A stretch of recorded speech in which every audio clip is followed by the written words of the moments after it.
In this episode, we'll go through how to use technical indicators and drawing tools in MT5. So let's get started.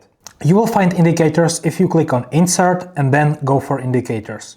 You can see they are divided by MetaTrader into categories like Trend, Oscillator, Volumes and Custom Indicators. For example, I want to open the Moving Average indicator, so I will go under Trend where I will find it. By clicking on it, a new window will open, where I can change the method for what I want to apply the indicator or even the color of the indicator. Once I set everything I want, I will click on OK and the indicator will show up in my chart.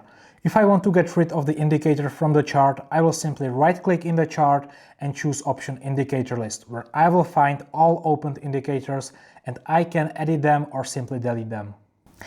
If you open an indicator that will create a new chart under the main one, for example Money Flow Index, and you hate that the most of the screen is the indicator and not the actual chart, you can just easily change the size by dragging the line between the charts up or down.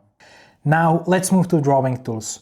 You can use toolbar icons here, or you can click on Insert, choose Objects, and then you can decide which type of object you want to use.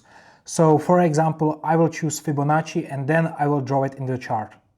You can choose trend lines, horizontal lines for support and resistances, Fibonacci, or other shapes you need for your technical analysis.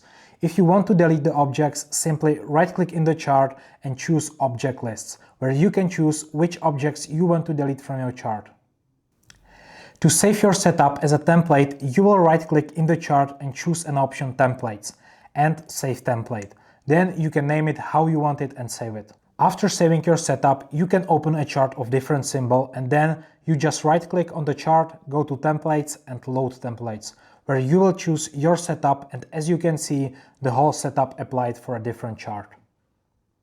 And that's it for indicators and drawing tools. In next episode, I will show you how to manage your open positions.